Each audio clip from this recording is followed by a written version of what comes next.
Ég fæddist í Danmörku í stríðinu 1942 og Kaupmannahöfn og ég bjó þar fyrst, svo fluttum við til Odense, Fjóni og 1945 þegar að stríðið með lauk þá eru þau afstæðir áður í því foreldrar mínir að fara heim og við komum heim með fyrsta skipi sem að Esjunni sem að kom hérna í byrjun júlí 1945. Þannig að þeim lá þó nokkuð mikið á. Ég bjó svo í Reykjavík þangað til að ég fer til náms til Danmerkur, þá til Álaborgar, tæknifræðinám og ég bjó þar í 10 ár. Ég fór að vinna þar eftir nám.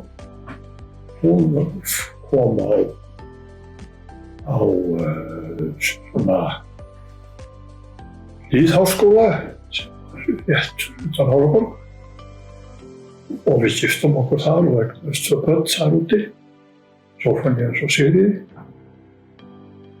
og svo seinna þá fæddist Sif hérna í Vestmannaeyjum. Við komum hingað til Vestmannaeyja í byrjun árs 1972. Þannig var að bæjarverkfræðingur Ólafur Gunnlaugsson, hann hafði hætt haustið eða rétt fyrir áramót 71. Magnús hringdi í mig út til bæjarstjóri. Hann hringdi út til Danmerkur og spurði hvort ég hefði áhuga að koma til Vestmannaeyja og taka við þessu starfi. Hann var að leita fyrir sig heima en voru lítil árangur. Þannig atvikaðist það að við komum að hann í okkur list bara ágætlega á það. Það er svo sem alveg staðundir væntingum. Ég hafði aldrei komið til Vestmannaeyja. Ása hafði aldrei komið hingað heldur. Við keyptum okkur hús á Illagötu 7. Svo var það verið 78 sem við kaupum Smáragötu 15 að Guðna Hermansen, en hann hafði byggt það hús. 75. Það var nú strax sem að maður bara nóg að gera, skulle ég segja þér. Þannig að já, það var bara þó nokkuð mikið að vera.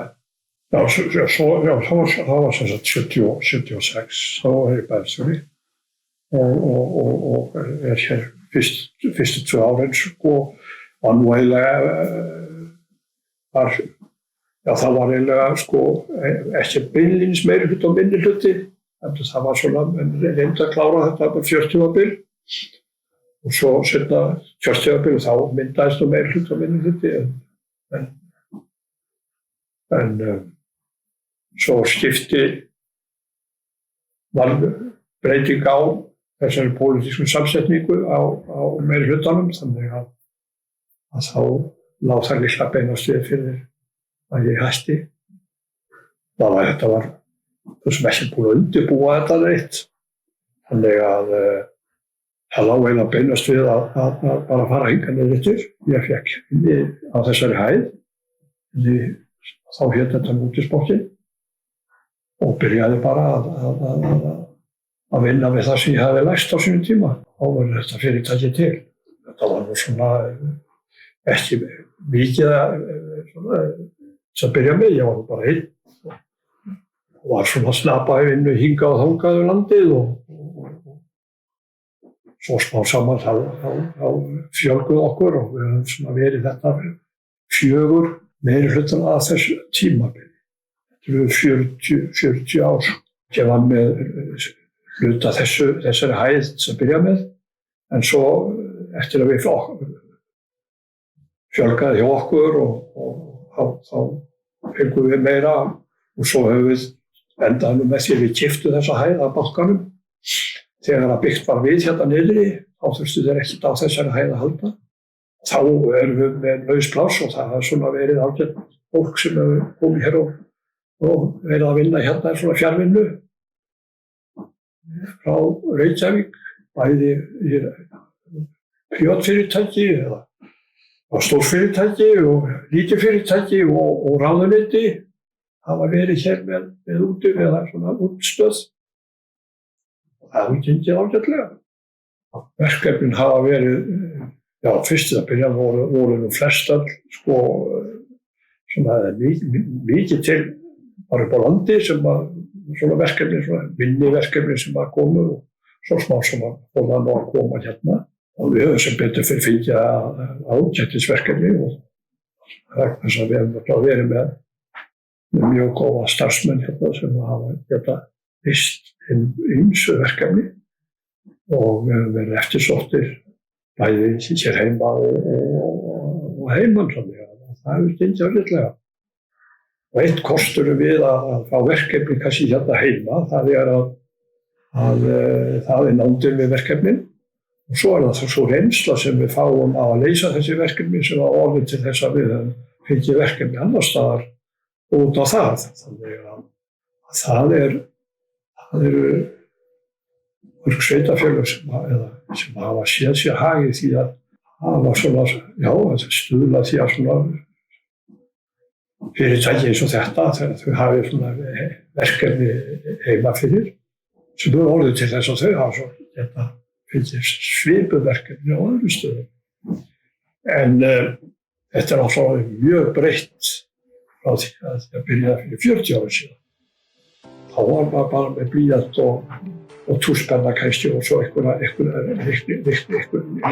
vasareikningar.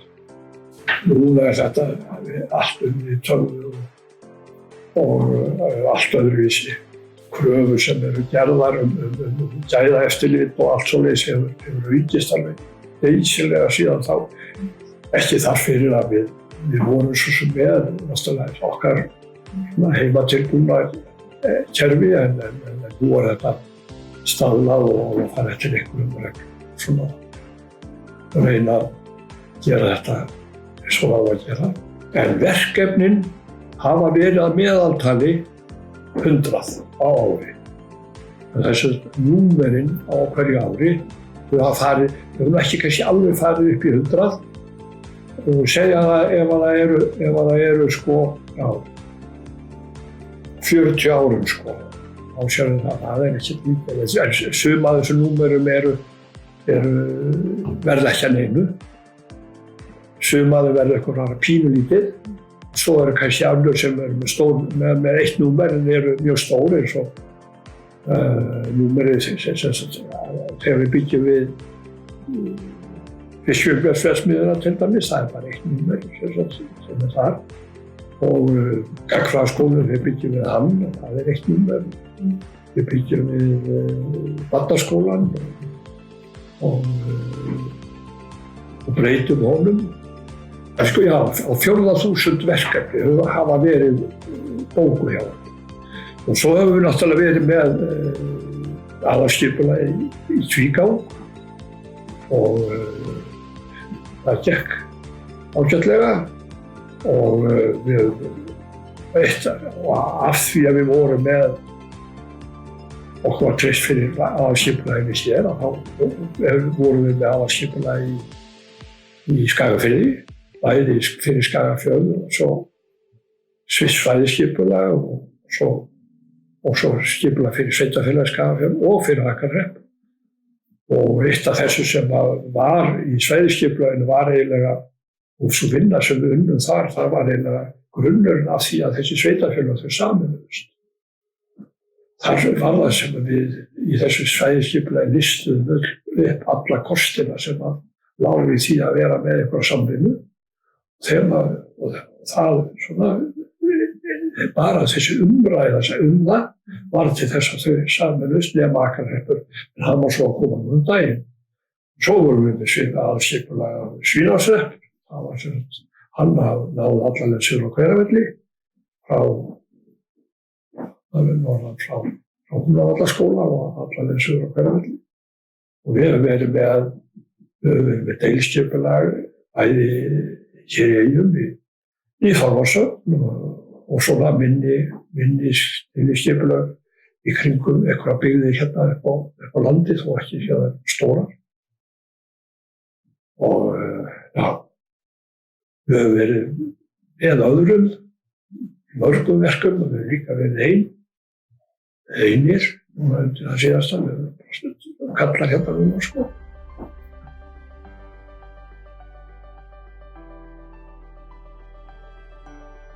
Það var fyrir fiskveiðina, það var verið að endurbyggja suðurendan á Austurhúsinu sem að vísu búið að hrífa núna, þannig að það ekki til, það verkefni. Næsta verkefni það var eftirlits og umsjón með byggingu á Kaupfélaginu vestur frá sem að núna orðið gistiheimili held ég. Og svo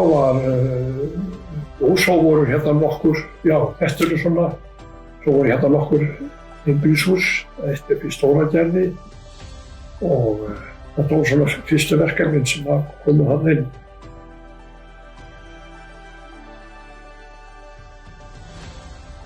Já, sko, við höfum náttúrulega fengið, ef maður á að taka það, við höfum fengið til þess að verðlaun fyrir 2 verkefni, það var að segja safnaðarheimili og svo var það eldheimar, það fengið fyrir lagna verðlaun fyrir, við höfum verið með lagnaverk ársins fyrir þessi 2, þannig að ef það mælikvarðinn þá það nefna þau sko. En náttúrulega stórverkefnin hefur verið hér fyrir staðan sko.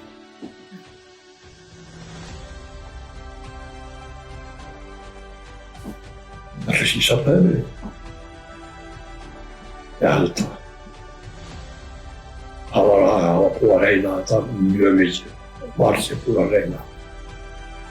Og það mætti mikilvæg andstöðu að og síðan þetta byggt í 2 áföngum. Fyrst inn að það sem var á kafi, það sem stendur aðeins út úr að austan, það var byggt fyrst. Og svo var byggt þetta, ekki stórt hús sem stendur upp úr, en svona þar sem vinnuaðstaðan fyrir starfsfólkið, eða starfsmennina, það sem stendur upp úr. En hitt svo neðanjarðar og allir séum ekki ánægðast með það. Ég held það. Já, ég held að við getum að skammast okkur, við skammast okkur ekki fyrir þetta sem við erum ekki að held það. En mönnum finnst það oft, svona hlutir eru náttúrulega líka smekksatriði eða hvernig sem það var líka á þetta. Það líka ekki allir sem finnst allt vera eins og það á að vera.